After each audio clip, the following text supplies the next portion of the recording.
مثال بينه ما بعرف مثال translator. Iyad and Safa never imagined they'd be here, halfway across the globe using a mobile translator. نعم صنع المنسوجات. Yes, making textiles and sold. Okay, both. Letting their kids watch American TV and eat American snacks. كمان مرة. But what do you do when your old life literally vanishes?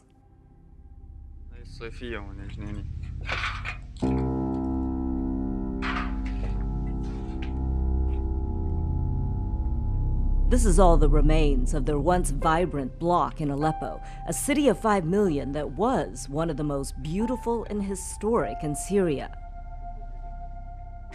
This is all there is to the house they once called home.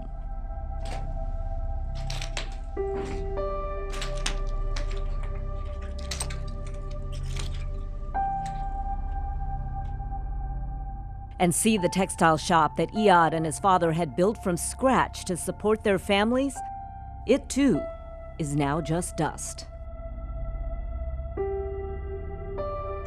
Hundreds of thousands have died in the Syrian civil war and millions have fled. Before Iyad and Safa left for Turkey in 2012, life was as bad as any war movie. طبعاً هون كان في خوف. We lived in complete fear and complete shock. There was no electric power, no water, and my daughter Huda was really young at that time and she needed milk, but all the food necessities were missing. Also, like all the doctors, the ones that are very competent in Aleppo, like fled, and my wife was pregnant with my second daughter, and she needed a C-section. So Safa and Iyad felt they had no choice but to take bare essentials in 2 suitcases and leave the country they loved. ولكن هي عمتي. Iyad would later learn he lost an aunt, cousins, his little brother, another price of war. 6 months dead. Yeah. It was pretty shocking what happened in Syria. I never imagined that the government would like shoot down the innocent civilians who went to the street to protest. It was unimaginable. This is our interpreter, Mital Dabaj, who also fled Syria in 2012. As a software engineer, she had the good fortune to land a job at Microsoft, and the company helped her get an H-1B visa for specially skilled workers. As she awaited her green card, she began hearing stories of friends back home, and they touch her to the core. For me personally, because when I left Syria, I was here in a safe place, and my friends were, sorry, I can't.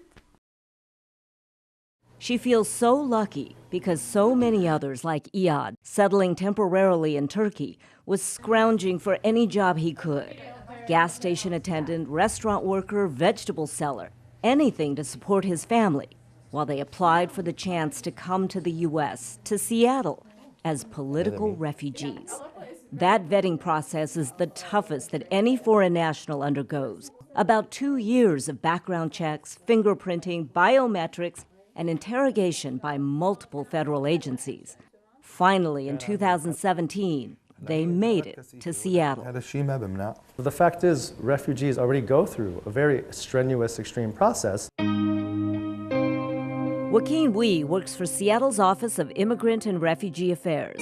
He notes that refugees are not immigrants coming for economic benefits. Refugees are escaping political persecution or wars.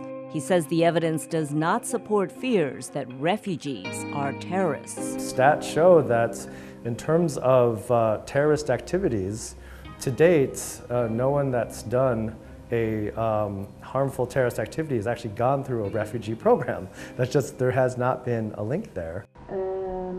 We are Muslims, and Islam means salam, which means peace.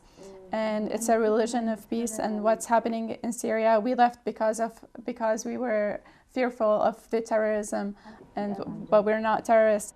Let's look at the bigger picture. Since 2010, Washington State has taken in about 17,000 refugees. We now rank 8th in the nation. The biggest waves of refugees have come from East Africa, Ethiopia, Somalia, Eritrea, also Russia and Ukraine, and more recently, the Middle East, Iraq, Iran, and Syria. Like Iyad and Safa, more refugees have settled in the Seattle area than elsewhere in the state. Yet there are only about 30 Syrian families here. Matal has helped all of them resettle. They're all normal people, very loving and very caring and very generous, and they have so much to offer to Seattle and to the rest of the United States. My husband wants to find a job where he can be able to provide for our family, and we don't want to depend on help from others or aid from others. We want to just be independent and be part of society here. The main thing is for my family and for my children to grow up in a safe place. Their dreams, their hopes are in the end so utterly normal. Refugees want what anyone moving to Seattle has wanted, to go from newcomer to local, to earn the right to be called Seattleites.